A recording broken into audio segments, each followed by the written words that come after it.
and I would feel these full body tingles, and I would just start shouting out inside the car like, I will become the first Australian Ninja Warrior. And I truly believed it, and I really did. The belief was so strong, it would just...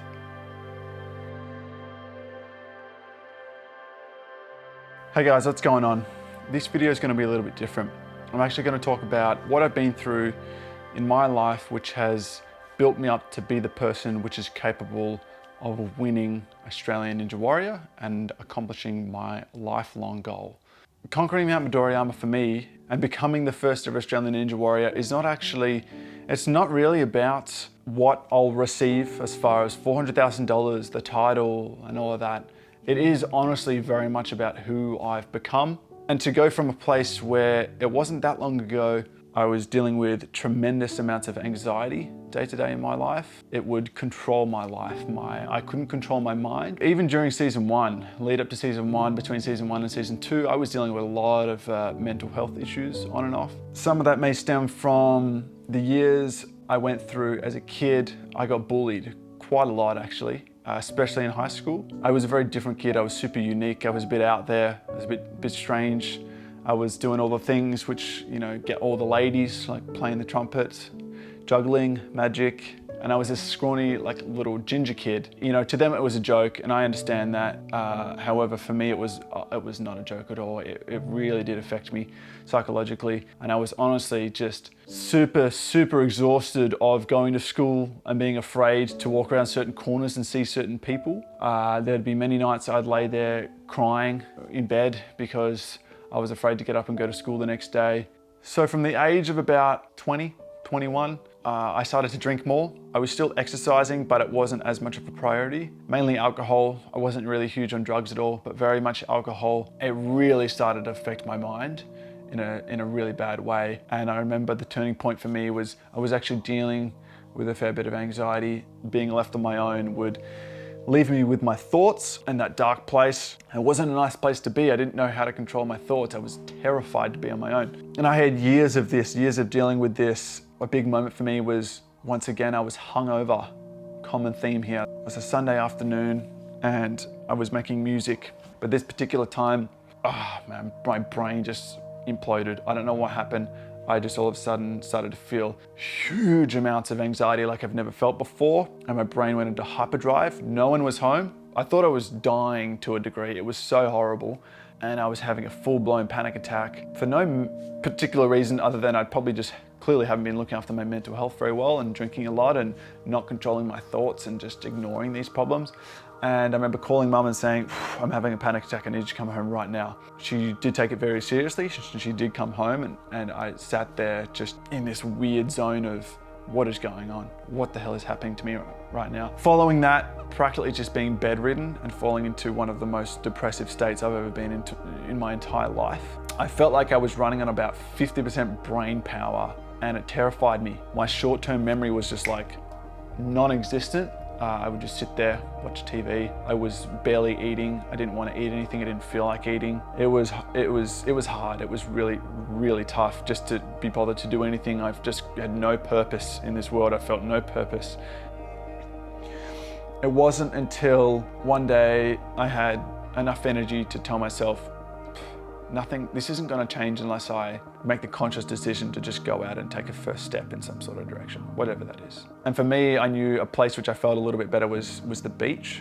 And I went to the beach and I went for a swim and then had a run along Cottesloe Beach. And during that run, I felt a little bit more energy and then I started to push myself a little bit more and then I started sprinting and then I just started exerting these huge amounts of energy on this run. And it felt invigorating and uplifting for the first time in a long time, like I'd felt like that.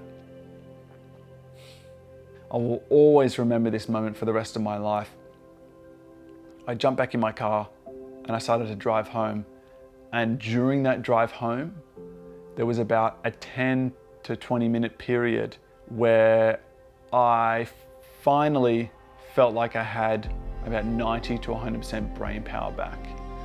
And to me, living in a place full of fog and just feeling like I'd caused myself major brain damage, that I genuinely by that time thought I was going to have to live with for the rest of my life, and I couldn't comprehend that thought. I was living in this weird daze for so long that 10 to 15 minute period driving home in that car, I finally, I felt clarity. That cardio workout must have just pumped blood all throughout my body, especially to my brain, and flushed something out, because man, I felt clear. I mean, when people say you want to fix your mind, fix your body first, go out and exercise, because physical exercise is one of the best, if not the best, alongside of sleep for your mental health. And that was a massive sign for me. And so as time went on, I would continue to exercise. However, I wasn't really necessarily enjoying it. I was doing it for the health benefits. So I find it a little bit difficult to find out my place in life. I just didn't know, I didn't have any of the answers, and I just got really lost in my own head. And I was having a really hard time, and I kept a lot of it to myself. It wasn't until I really started to dive into it, literally watching YouTube videos, reading books, Eckhart Tolle, listening to podcasts, people like Russell Brand, even people like Ricky Gervais, Jim Carrey has an amazing speech, just huge amounts of knowledge out there. I started to find a bit better of a way of working out life and being okay with not being okay, and not to overreact with my thoughts, control my thoughts a lot better. I started doing meditation. I started to learn more about things like the law of attraction and being one with the universe. Finding my own path is very much what it was about. I remember sitting down and talking to Jack Wilson one day, and we were talking about all of these life things. And I said to him, yeah, look, that's all well and true, Jack, but I'll believe it once I see it. And he said, no. Oh, you got that one all wrong. You have to believe it first, and then you'll see it. You have to believe it first, and then you will see it. And those words changed my life. They honestly did. The power of belief is huge. The power of belief got me out of Mount Midoriyama. It honestly did. And I truly believe that. Your belief system controls your lens on the world. It determines what you see. When you change the way you look at things, the things that you look at change. I started to go down that path, and that put me on a really positive path, because I realized I got to choose how I saw things. I got to choose what I believe in, but it's one thing to say you believe in it, and it's another thing to actually believe in it. And so for me, the hard part was getting that train started. I remember sitting down and I wrote down a list of things that I want to accomplish in my life. All these massive goals, and they're huge. They're things which you go, yeah, sure, okay, maybe if you're a little bit lucky, you can do things like that. Looking at that list now, boy, have I ticked off some of those things. That is some serious, strong beliefs, putting things in place, working towards a bigger goal, and believing that the universe has my back. As time went on, season 2 was a great season for me. However, I didn't actually believe that I could win. I hoped that I could win, but moving into season 3 was when things got real for me. I truly believe that I was capable of winning the whole entire show and climbing Mount Midoriyama. And you may say, well, Ben, but you fell. And I will say, I'm glad I fell. If I believe I can win Australian Ninja Warrior, if something goes wrong on that journey, like me falling in season 3, I don't see that as it's not going to come true. I see that as part of me winning Australian Ninja Warrior. It's a positive thing that I fell, because what that taught me is that I'm not afraid to fall. That was the lesson I had to learn in order to be mentally ready for season 4, so I actually could win. It's my way of seeing the world. It's my way of staying positive when something bad happens. Coming into season 4, I felt really good. I did. There's many times where I'm driving around and a song comes on, and I'm feeling those vibes, and I start thinking of climbing Mount Midoriyama, and I'm visualizing it, getting to the top, hitting that buzzer, and just feeling those emotions. I was getting excited about it, and I would feel these full body tingles, and I would just start shouting out inside the car like, I will become the first Australian Ninja Warrior. It's like this huge euphoria moment. And this is just me driving around in the car. I just pushed it into my mind. I am gonna win. It's not I hope, because then you don't really believe it. You just hope that it's gonna happen. I believed it was gonna happen. I am gonna win. I didn't find out that I'd actually won until I was standing there and they called my name. I felt like slightly like robotic. I was like, well, I just won. I guess I'm excited. And I was excited, but it just hadn't hit me. It just, it just hadn't hit me at all. So I was like going through the motions, but I wasn't necessarily feeling the emotions. I was just overwhelmed and overworked, and just it hadn't really hit me at all. The next morning, I was sitting there in the hotel room eating baked beans, and I'm just thinking about everything.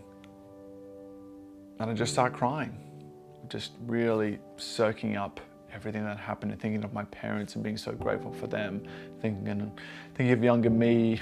And Olivia actually looked over to me and she said, "Damn, there must be some really good baked beans," which was like, perfectly timed, to be honest. So I went from crying to then laughing, then back to crying. And so I might leave it at that. That's very much my story about my own personal journey through mental health, physical health, and the mind-body connection. And then finding my own belief system so I feel comfortable in this world, in the universe. What's next?